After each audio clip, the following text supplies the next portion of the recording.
Agora que já aprendemos sobre o livro de Atos, bora estudar a carta aos Romanos?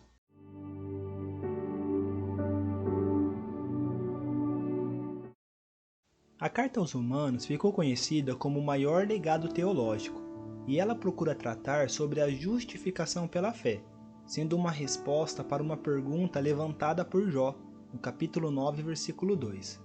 Mas como pode o homem ser justo diante de Deus? Nessa epístola, o autor apresenta o plano divino de salvação para os gentios e judeus, sendo que a justificação é pela graça divina, mediante a fé em Jesus Cristo.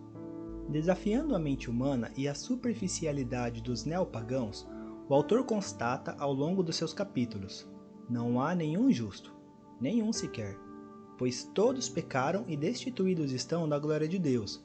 Portanto, da mesma forma como o pecado entrou no mundo por um homem, e pelo pecado a morte, assim também a morte veio a todos os homens, porque todos pecaram. E o salário do pecado é a morte, mas o dom gratuito de Deus é a vida eterna em Cristo Jesus, nosso Senhor. Diante disso, ele apresenta a mensagem de esperança, sendo justificados gratuitamente por sua graça, por meio da redenção que há em Cristo Jesus. Mas Deus demonstra o seu amor por nós. Cristo morreu em nosso favor quando ainda éramos pecadores. Portanto, já não há condenação para os que estão em Cristo Jesus, porque por meio dele a lei do Espírito de vida me libertou da lei do pecado e da morte. A carta aos Romanos é direcionada aos cristãos da metrópole do Império de Roma, cujo domínio se estendia por quase todo o mundo conhecido da época. Sua intenção era ajudar a confirmar a fé dos convertidos romanos.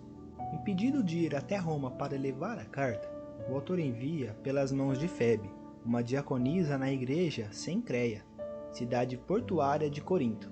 É importante ressaltar que muitos homens, como Agostinho, Martinho Lutero, John Wesley, receberam grandes revelações ao ler essa epístola, onde romperam com suas defesas e pôs fim na sua rebelião contra Deus. Mas afinal, quem foi o autor da carta aos Romanos? O autor é o apóstolo Paulo, um homem inspirado e levantado pelo Espírito Santo para ser um comunicador da fé cristã.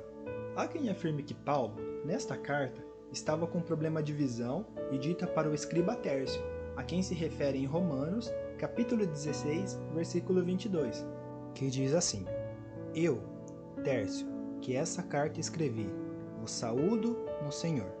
Uma coisa importante para sabermos é o ano em que essa carta foi escrita. Segundo alguns comentadores, foi escrito no ano 57 d.C., sendo a sexta epístola paulina em ordem cronológica. E assim, nós finalizamos o estudo sobre a carta aos Romanos. Obrigado por ter nos acompanhado, não se esqueça de se inscrever no canal, ativar as notificações e até o próximo estudo.